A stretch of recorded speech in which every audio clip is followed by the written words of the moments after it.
Salam untuk kita semuanya, berjumpa lagi dengan saya di channel Aritila Tutorial, tempat kita untuk berbagi informasi seputar informasi pendidikan dan informasi guru, serta informasi lain yang ada hubungannya dengan pendidikan dan guru.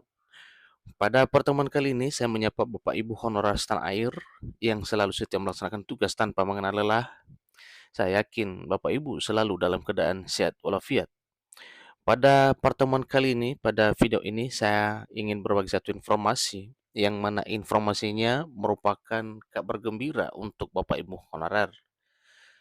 Sesuai dengan informasi dan isu yang lagi heboh secara publik bahwa Bapak Ibu honorer yang memenuhi syarat untuk diangkat menjadi pegawai negeri sipil sesuai dengan RUASN yang baru, maka di sini ada satu informasi tentang ketentuan minimum masa kerja Bapak Ibu honorer yang bisa diangkat menjadi pegawai negeri sipil.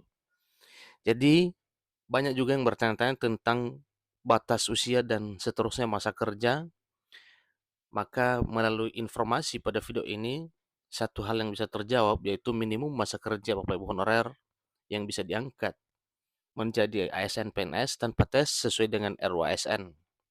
Bapak Ibu simak videonya, jangan ketinggalan informasi, dan bagi Bapak Ibu jangan lupa untuk selalu like dan subscribe, share, dan komen, serta nyalakan tombol notifikasinya supaya semua informasi yang disalurkan melalui channel ini selalu update di layar Bapak Ibu. Tanpa basa-basi lagi, langsung pada informasinya. Tenaga honorer tidak selamanya dapat bekerja di instansi pemerintah, sebab dalam peraturan pemerintah nomor 29 tahun 2018, status kepegawaian di tahun 2023 hanya ada pegawai negeri sipil dan pegawai pemerintah dengan perjanjian kerja. Ini berdasarkan ketentuan yang termuat dalam Peraturan Pemerintah Nomor 29 Tahun 2018. Hal ini tentu membuat khawatir para tenaga honorer karena peraturan tersebut juga mengisyaratkan tenaga honorer atau non-aparatur sipil negara akan dihapus. Soal penghapusan honorer, pemerintah tentu tidak diam saja. Saat ini revisi Undang-Undang Aparatur Sipil Negara yang membahas pengangkatan tenaga honorer menjadi pegawai negeri sipil secara langsung telah masuk ke dalam revisi Undang-Undang Prolegnas prioritas tahun 2023 tahun ini. Nah, ini artinya Bapak Ibu berarti bahwa memang nasib honorer ini sedang diperjuangkan oleh pemerintah agar terhindar dari ketentuan peraturan pemerintah nomor 29 2018 ini, bahwa status pegawai di tahun 2023 hanya ada dua, yaitu pegawai negeri sipil dan P3K. Nah, dalam arti supaya honorer ini tidak dihapus, maka ada kemungkinan honorer yang bekerja selama ini di instansi pemerintah itu akan diangkat menjadi pegawai negeri sipil. Soal penghapusan honorer, pemerintah tentu tidak diam saja. Saat ini revisi Undang-Undang ASN yang membahas tentang pengangkatan honorer non-ASN menjadi PNS secara langsung telah masuk ke dalam RUU Prolegnas Prioritas tahun 2023. Nah, ini bukti ke kita bahwa memang pemerintah sedang bekerja memikirkan nasib honorernya bersama dengan DPR RI.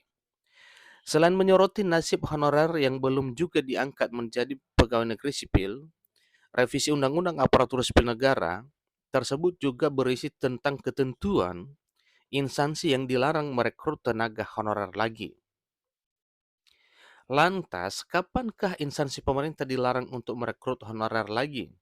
Dan kapan tenaga honorer akan diangkat menjadi pegawai negeri sipil secara langsung? Untuk mengetahui penjelasannya, Bapak Ibu wajib simak informasi pada artikel ini. Perlu kita ketahui bersama bahwa revisi Undang-Undang Aparatur Sipil Negara hadir dan masuk dalam revisi Undang-Undang Prolegnas Prioritas tahun 2023 sebagai perubahan dari Undang-Undang Nomor 5 Tahun 2014 tentang Aparatur Sipil Negara atau ASN.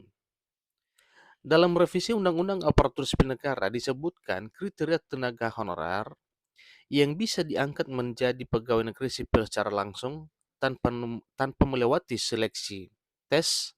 Nah, jadi ini ada informasi yang berbeda tentang kriterianya. Pertama, bekerja terus-menerus, yaitu bekerja dengan akumulasi waktu kerja paling sebentar selama 3 tahun. Nah, ini satu apabila penjelasan tentang bekerja terus-menerus ini, artinya Bapak Ibu honorer bekerja dengan akumulasi waktu kerja paling sebentar atau paling sedikit selama 3 tahun. Kemudian poin yang kedua, tentang SK, memiliki SK atau surat keputusan yang dikeluarkan sampai dengan tanggal 15 Januari 2014. Nah, ada satu pertanyaan, bahkan banyak pertanyaan, apakah SK 2013, 2012, 2011, 2010 itu bisa juga masuk prioritas? Maka jawabannya masuk prioritas. Tentunya sesuai dengan ketentuan ini yaitu tanggal 15 Januari 2014, artinya ya mungkin ada di bawah itu lagi 2015, 2015 dan seterusnya. Tetapi belum bisa kita pastikan apakah itu masuk prioritas atau tidak. Jelasnya ini masih informasi penggodokan revisi Undang-Undang ASN ini bersama pemerintah dengan DPR RI, maka setelahnya nanti akan bisa kita pastikan yang mana saja masa kerja yang bisa masuk prioritas. Kemudian belum melewati batas usia pensiun seperti yang dijabarkan dalam pasal 90 Undang-Undang ASN. Kriteria tersebut juga berlaku bagi tenaga kontrak, pegawai tetap non-PNS, dan pegawai tidak tetap. Nantinya para pegawai yang telah disebutkan akan mengikuti seleksi administrasi berupa verifikasi dan validasi SK pengangkatan. Namun perlu diingat bahwa pemerintah akan mengangkat tenaga honorer menjadi pegawai negeri sipil secara prioritas, yakni yang memiliki masa kerja paling lama. Selain itu, honorer yang diangkat menjadi PNS juga diprioritaskan bagi yang bekerja di bidang fungsional, administratif, hingga pelayanan publik. Adapun bidang tersebut antara lain bidang kesehatan, pendidikan, penelitian, dan pertanian. Pemerintah juga akan mempertimbangkan masa kerjanya, gaji, ijazah pendidikan terakhir, hingga tunjangan yang telah diperoleh sebelumnya dalam rangka pengangkatan PNS.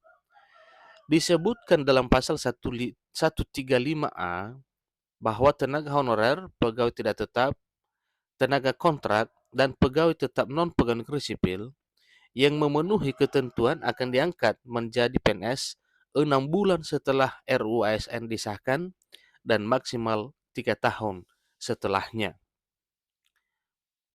Proses pengangkatan akan dilakukan langsung oleh pemerintah pusat.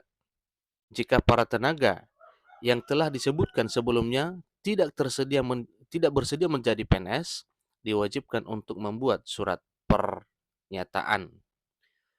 Jadi isi dari surat pernyataan yang dimaksud dapat berupa pernyataan ketidaksediaan untuk diangkat menjadi pegawai negeri sipil. Terkait kapan instansi pemerintah dilarang untuk merekrut tenaga honorer dan tenaga lain yang disebutkan sebelumnya dapat berlaku jika RUU telah disahkan menjadi undang-undang yang sah dan resmi.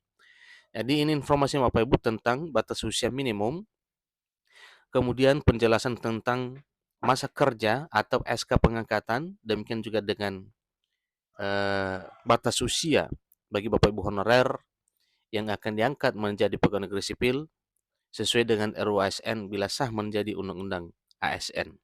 Demikian informasinya, kurang lebih dalam penjelasan mohon dimaklumi. Sampai ketemu pada video berikutnya. Terima kasih.